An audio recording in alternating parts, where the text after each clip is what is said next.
Tutol ang ilang House leaders sa panawagan ng Makabayan Bloc kay Pangulong Ferdinand R. Marcos Jr. na magpatawag na ng special session para masimula na ang impeachment trial laban kay Vice President Sara Duterte. Kung gagawin kasi ito ng Pangulo, maaari nilang maimpluwensyahan ang impeachment court. Si Mela Lesmoras sa Sentro ng Balita Live.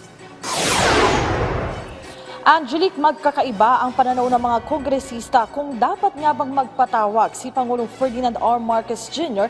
ng special session para masimulan na ang impeachment trial laban kay Vice President Sara Duterte. Ang hinihiling kasi ng Makabayan Bloc, dapat ay gawin na ito ng Pangulo, pero tutol dyan ang ilang House leaders.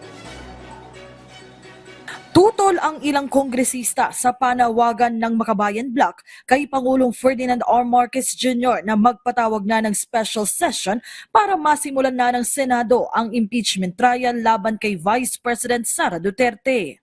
Ayon kay House Assistant Majority Leader Zia Alonto Adjong, tanging ang Kongreso lamang ang may mandato na kumilos ukol sa impeachment at hindi na dapat pang isali rito ang presidente.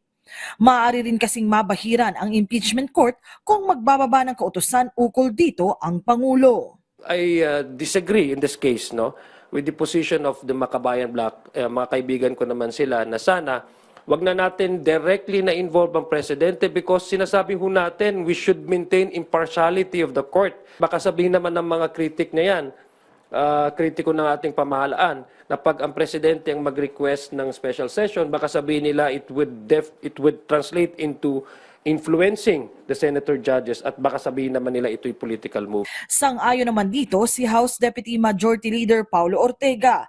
Anya, Senado lamang ang makapagpapasya kung kailan nila sisimulan ang paglilitis.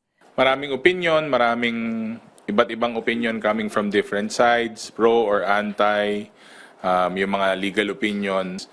Nasa Senado po yung bola. Nasa sa kanila kung isushoot or ipapasa.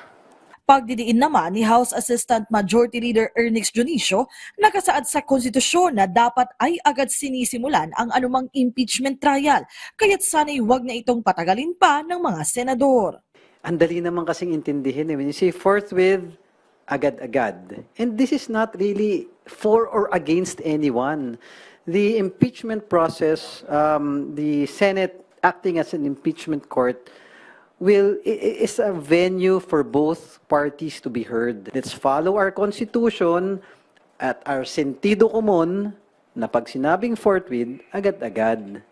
Angelique, kanina lamang ay nakapanayam natin dito nga sa Kamara sa ang isa sa mga miyembro ng House Prosecution Panel na si Manila Representative Joel Chua. At ang sinasabi naman niya ngayong People Power Anniversary, People Power Revolution Anniversary at may mga nananawagan talaga na ituloy na o gawin na itong impeachment trial laban kay Vice President Sara Duterte. Ang sinasabi niya, nagawa na nila kanilang parte at nasa Senado na ang bola ngayon. Angelique? Alright, hintayin natin yan. Maraming salamat, Mela Lesmoras.